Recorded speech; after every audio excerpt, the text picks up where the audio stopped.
Dugsiga sare Ubaya Binu Kacab ee magaalada Boorama ayaa qabtay xafladda soo xidhitaanka tartamada Dugsiga Ubaya Binu Kacab oo ka socday muddooyinkii u dambeeyay. Munaasabaddan oo ay soo qabanqaabiyeen maamulka Dugsiga sare Ubaya Binu Kacab ayaa waxa ka soo qayb galay badiba maamulka jaamacadaha kala duwan ee ka dhisan magaalada Boorama. ugu horeyn waxa halkaasi ka hadlay qaar ka mid ah macallimiinta Dugsiga sare Ubaya Binu Kacab ayaa waxay tilmaameen insha Allah barnaamijyada rabnay inuu soo xidhnaa waa barnaamijyo sanadlaha oo sanad kasta ka baxa Dugsiga Secondary Ubaya Binu Kacab waa barnaamijyo markaa ilaa dhowr qaybood isugu jira qaybta koobaad waa nadwanigii diiniga ahayd ee ay gabdhuhu daadiinayeen Allah barakeeye qaybta labaadna waa qaybtii waxbarashada education ee tartankii ardayda dhexmarayay qaybta saddexaadna waa qaybtii sportiga saddexda barnaamijyo isbarkan baynu rabnaa insha Allah hadii Ilaahay yiraahdo inuu soo afmeerno danta guud ee barnaamijyada aynu ka leenahayna waxa weeyaan waa in ardayda dhiiri gelino waa in ardaydu dhinaca sportiga iyo dhinaca waxbarashada iyo dhinaca diintaba ay u helaan nashaad iyo firfircoonaan iyo hamad iyo niyad ay ku bartaan hadii Ilaahay yiraahdo intaas aynu uga dan leenahay marka haddaan ku horeeyo qaybta education-ka waxay dhexmayeen tartankaasi 24 fasal 12 gabdha iyo 12 wiilal xagga wiilasha marka 12kii galaas ee wiilasha xagga education-ka galaas ku guuleystay ku hambalyeynayeen ku ducaynaynaa waxa weeyaan waa galaaska 3 insha Allah waxaan leenahay Allah idin barakeeyo geesta kale xubnaha ka socday jaamacadaha kala duwan ee ka aasaasan magaaladani Boorama oo dhankooda halkaas hadalka iska daba qaatay ayaa waxay yiraahdeen Ilaahay baa subhanahu wa ta'ala mahadina la soo koobi karay inoo qadaray maanta in halkan isugu nimaadno annagoo inagala qayb qaadanayna ardayay dadaalkii sanada aad soo sameyseen tartanadii aqooneed iyo sporti iyo diineed ba isugu jiray oo maanta cidii ku guuleysatay lagu abaalmarinayo taasi sharaf weyn iyana kana noo tahay waxaan ilaahay insha Allah ta'ala cidii ku guuleysatayna fabiha wa ni'ma walhamdulillah cidii ana ku guuleysana kulli jaanis kale yaa jiri doona insha Allah ta'ala Dugsiga Ubaya iyo jaamacadda Eelo Dugsiga Ubaya midhaha ka soo baxay waxay yihiin lafdhabarta jaamacadda Eelo waxay yihiin maamulada iyo mas'uuliyadda jaamacadda Eelo qaybaha ugu muhiimsan bay ku jiraan ay hormada ka yihiin taasi marka waxay ku tusaysaa tayada dugsiga uu leeyahay inta uu jiro iyo kaalinta waxbarashada kaga jiro dugsiga Ubaya kulay maamulkii iyo idinkuna waad ogtiine annaga si gaar ah noogu tilmaaman yahay si gaar ah ayuu noogu tilmaaman yahay waa arday aqoon ahaan akhlaaq ahaan edeb ahaan iyo mas'uuliyad ahaan badhisan waa kuwa aan ku tashano ka jaamacadahan waa midhahan ku tashano aad iyo aad baan ugu faraxsanahay haddaan nahay jaamacadda Hoon International waana jecelahay inaan mar walba kala soo qayb galno ardayda iyo iskuulada kala duwan programyada ay wadaan ee ardayda ay ku dhiiri gelinayaan in la qabto tartano sanadla ama bilaa ama semesterla waxay soo saartaa ardayda hamiga leh ama ardayda creativity-ga leh ama ardayda leh hal abuurka faraha badan leh iyo soo saartaa oo ardayga imka gabi iyo kamid yahay oo hadii hal abuurkiisa la sii horumariyo qoraal loo bedelo hadhow adduunyadana anfacaya dad fara badanna gaari karay marka aad iyo aad baan horta iskuulka ugu mahad celinaynaa inaad soo saartaan ardayntan leeg talentigan leh tartanaad qabataan deetana iyaga laftooda waxbarashadii xiiso ay u geliso Ubaya Binu Kacab ardayga ugu sareeya imtixaanka GC-ga ama form 4ka Soomaaliland ee iskuulka waxaan siinaynaa full scholarship ama nacam jaamacadda wuxuu ku dhigan doonaa free insha Allah ta'ala taana waan in bahlan qaadayna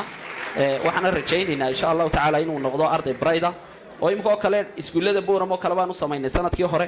imka iskuulka Ruqi ama ku yaalo kale ardayga ugu sareeyaan soo qaadanay dila arday baan ka soo qaadanay marka Ubayana sanadka waan ku daraynaa insha Allah ta'ala ardayga ugu sareeyo waxaan siinaynaa scholarship iyo jaamacadu siinaysaa runtii aad baan ugu faraxsanahay inaan qayb ka noqono tartamada soo gabagaboobayna cid kasta oo ku guuleysata ama ka qayb noqotayna waan u hambalyeynaya waxaan leeyahay hambaliyo waxaan rajeynayaa inaan noqon kaliya inaad aad istiraahdan competition-ka in la sii wado oo aanay noqon markii u dambeysay insha Allah maamulka insha Allah waan ku ognahay inay hawshaasi la bilaabi doonaan hadii la yiraahdo waxa sharaf weyn inuu dugsiga Ubaya Binu Kacab uu soo saaray inay ka qayb gali karaan arday talent oo xagga Quraanka Kariimka marka haddana waxaan mahadla u jeedinayaa ardayda fasalka isaguna ku guuleystay xagga educationka anaga waxa naga go'an wasaaradda waxbarashada ardaydu inay helaan waxyaalo nashaadaada ama motivation oo ay kaga nastaan iskuulka waayo waxa weeyaan marka ciyaaro loo qabto ee waxbarashadii loo qabto aad bay u xiiseynayaan marka anaga laftigeyga hadaan nahay xafiiska arrimaha ardayda ama wasaaradda waxbarashada last 3 sanadood ugu dambeeyay waxaanu sameynay inaanu ardayda gobolka isbarno haday tahay tuulooyinka iyo hadii ay tahay magaalada haddana waxaan mar labaad u mahadnaqayaa maamulka iyo macallimiinta iyo ardayda quruxda badan ee Ubaya Binu Kacab xafladda ay maanta qabqabiyeen waan ku mahadnaqaynaa gabagabadii maamulka sare ee dugsiga Ubaya Binu Kacab kooda hadlay ayaa la dardaarmay ardayda sanadkani ka bixi doonta dugsiga sare ee Ubaya Binu Kacab ayaa waxay sheegeen imtixaan haddaad ku jirtaan imtixaanaadkaasi wasaaradda waxbarashada waxay noogu amartay inaan soo gudbino dhammaantood min uulo ilaa form 4 in loo gudbiyo wasaaradda waxbarashada jiisigina waad galasaan weliba xalay haddaad dhegaysanaysa waxaa laynii sheegay inaad ku galasaan maxay form 4 waajib waxaa noogu ah chapteriska inaga dhiman inaan dhammayno oo 24 fasal hadda banaanaanaya inta loo qaybiyo min 10 ha loo fadhiisiyo ama 8 ha loo fadhiisiye waajib waxaa nagu ardaygu xaq noogu leeyahay inaan dhammaystirno chapteriska ka dhiman form 4 markii form 4 baa lagu qaadayaa leeydi inkuna inaad labada bilood ee hadhay waa bisha shanaad oo rabadaan iskaga badan iyo bisha afraad hadda gabagabada aawun bisha lixaad koodeeda ilaa dhexdeeda la galay kulay imtixaankaasi inaad inta guntiga dhiisha iskaga dhigtaan 12 sano wixii aad u soo xarbiyeysay midahayga waxaad goosanaysaa hadda waxaan maleynaa qofna inaanu jeclayn beer u beeray waqtigu goosan lahaa inay abaar iyo dhibaato iyo maxaaday aaf kaga dhacay mu jecel yahay waalidkiinuna saasaan u jeclayn 12 sano ubadkii u soo beerayay aafa inay kaga dhacdo imtixaankiisu ku dhaco waxaan aad iyo aad ugu mahadnaqnaa jaamacadahaasi waa 4 jaamacadood waxtarka ugu badan iskuulka geliya waad ogtiina maxaa jaamacadda eelo systemka dhan ee imtixaanka ka eegata cidda sameysay iyaga ahayd cidda sameysay taqaanaa waa arday iskuulka safacro jaamacaddan maxaa hoon 4 maxaa sayniska 4 macallin bay nagu caawiyeen oo maxaa u dhiga ardayda form 4-da ogtiin maxaa adal baadhitaanka iyo hawlaha inagu waday barigii dhaweyd aad baad u garanaysaa dhiigadiina ma wad garanaysaa baad ma hadda soo waxaan maxaa runtii rabaa baler waxaan malaynayaa hadda halkan istaagayda kuwa ku jira inay aad isku taagi lahayn hadda form 4-da wili khaasatan kuwa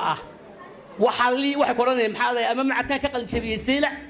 ama waxay qoranayaan maxaa jaamacadan ku jirta qaar jaamacadiina galay baa ku jira maxaa secondaryna ka soo baxaya marka runtii qaybtii diinigiina aad bay nooga dhisay marka runtii jaamacadaasina aad baan ugu mahadnaqnaa waa Ubaya Binu Kacab oo maanta saambal laga soo qaaday intani waan yaro kooban dugsiga Ubaya Binu Kacab wuxuu soo jiray muddo 30 sanadood waad garan kartaan muddo 30 sanadood ee waqtiga intay leegtahay marka waxa laga yaabaa qof aan wadanka xilliga joogin